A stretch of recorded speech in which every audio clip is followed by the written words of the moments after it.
जय हिंद। समाजवादी साथियों, रागिनी सोनकर बनेंगी उपनेता, प्रतिपक्ष शिवपाल के पीछे वाली सीट पर बैठेंगी। जी हां, आज हम बात करेंगे समाजवादी पार्टी की स्टार महिला विधायक डॉक्टर रागिनी सोनकर जी को लेकर, जो लगातार राजनीति में बनी हुई हैं। राजनीति में इनके नाम की चर्चाएं लगातार हो रही हैं। जहां पर आप सभी लोगों को पता है, उत्तर प्रदेश में नेता प्रतिपक्ष के तौर पर भी रागिनी सोनकर जी के नाम की चर्चाएँ लगातार चल रही थी। जहाँ पर अखिलेश यादव जी लोकसभा के चुनाव के बाद उत्तर प्रदेश में जहाँ पर नेता प्रतिपक्ष का जो पद था, उस पद से अखिलेश यादव जी ने अपना इस्तीफा दिया और इस्तीफा देने के साथ ही साथ समाजवादी पार्टी की तरफ से अनेक दावेदारों के नाम की चर्चाएं लगातार नेता प्रतिपक्ष के रूप में चल रही थी। उसी में से एक जो नाम था वो था समाजवादी पार्टी के स्टार महिला विधायक डॉक्टर रागिनी सोनकर जी।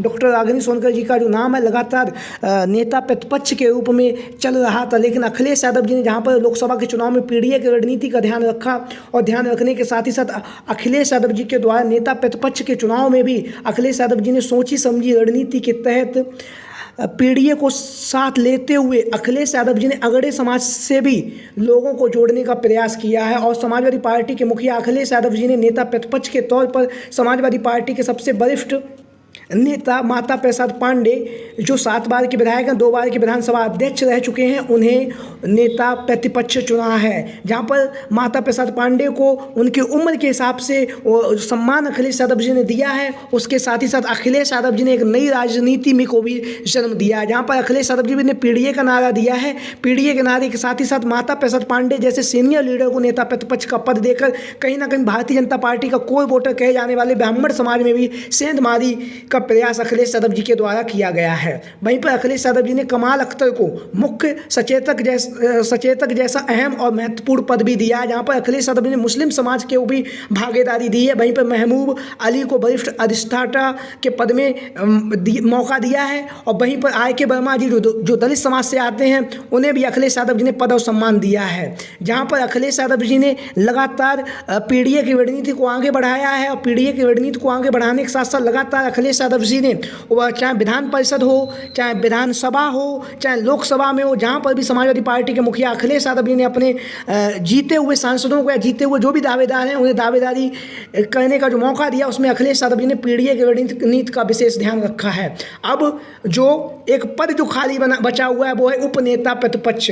तो उपनेता प्रतिपक्ष के पद जो खाली उसके वो लेकर समाजवादी पार्टी की स्टार महिला विधायक रागिनी सोनकर जी का नाम लगातार चर्चाओं में बना हुआ है। डॉक्टर रागिनी सोनकर जी जिस अंदाज से और जिस बेबाक तरीके से वह भारतीय जनता पार्टी को लगातार घेर रही है, लगातार जनता के मुद्दों पर सदन में भारतीय जनता पार्टी पर प्रश्न चिन्ह पूछ रही हैं, तो वो कहीं ना कहीं भारतीय जनता पार्टी के लिए एक हमला कर रही हैं। और हमला करने के साथ साथ लगातार भारतीय जनता पार्टी के जो नेता हैं, कार्यकर्ता जो नेता हैं, जो मंत्री हैं, वो कहीं ना कहीं रागिनी सोनकर जी के जवाबों पर उलझते हुए नजर आते हैं। जहां पर डॉक्टर रागिनी सोनकर जी पेशे से डॉक्टर हैं और डॉक्टर होने के साथ साथ वह पढ़ी लिखी महिला विधायक हैं। विधायक होने के साथ साथ वह विधानसभा के अंदर इंग्लिश और हिंदी दोनों में ही अपने भाषणों को संबोधित करती हैं। भाषण को संबोधित करने के साथ ही साथ लगातार वह जनता के मुद्दों को भी उठाती हैं और जनता के मुद्दों को उठाने के साथ साथ लगातार भारतीय जनता पार्टी से प्रश्न भी पूछती हैं। दावा ये भी किया जा रहा है कि जो डॉक्टर रागिनी सोनकर जी हैं, वह समाजवादी पार्टी के मुखिया अखिलेश यादव जी और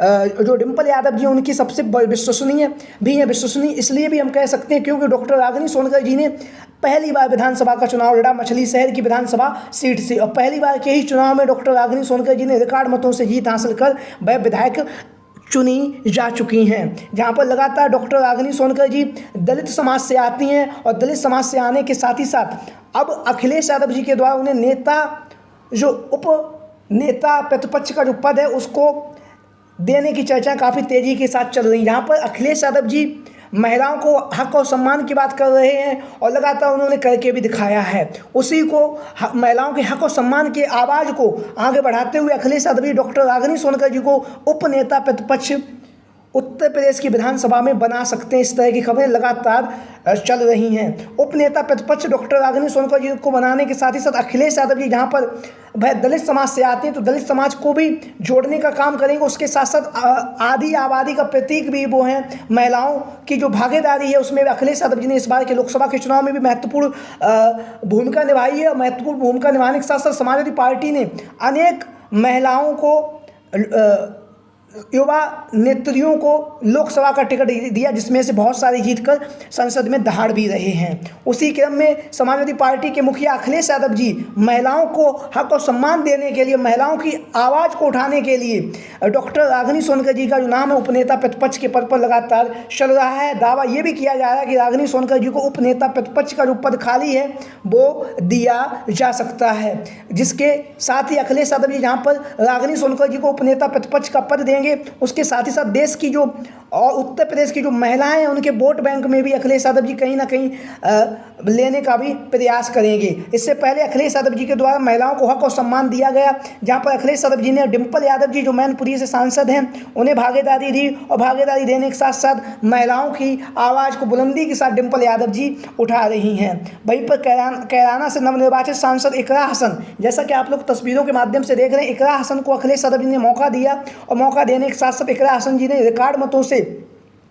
कैराना की लोकसभा सीट से जीत हासिल की है, और लगातार वह सदन के अंदर जनता की जो आवाज़ है, महिलाओं की जो आवाज़ है, उसको आवाज़ को उठा भी रही हैं। वहीं पर हम बात करेंगे रुचि वीरा को, जिस अंदाज में अखिलेश यादव जी ने मुरादाबाद की लोकसभा सीट से टिकट दिया था और जीत कर रुचि वीरा जी लगातार महिलाओं का सम्मान बढ़ा रही है। महिलाओं का सम्मान बढ़ाने के साथ साथ लगातार महिलाओं के हक और सम्मान की भी बात कर रही है। वहीं पर सबसे तेज और सबसे युवा सांसद प्रिया सरोज जी को भी अखिलेश यादव जी ने लोकसभा में मछली शहर की लोकसभा सीट से चुनावी मैदान में उतारा, और वह जीत कर सदन में पहुंच चुकी हैं। लगातार सरकार से प्रश्न पूछती हैं। उसी को महिलाओं को साधने के लिए और महिलाओं को हक और सम्मान देने के लिए खबरें आ रही हैं कि अखिलेश यादव जी समाजवादी पार्टी की स्टार महिला विधायक डॉक्टर रागिनी सोनकर जी को उपनेता प्रतिपक्ष जैसा अहम पद दे सकते हैं, जहाँ पर उन्हें माता प्रसाद पांडे जैसे वरिष्ठ और दिग्गज नेता से सीखने का भी अवसर मिलेगा, और उसके साथ ही साथ जिस अंदाज से वह भारतीय जनता पार्टी को, सरकार को विधानसभा में घेरती है, वो भी कहीं ना कहीं काबिले तारीफ है।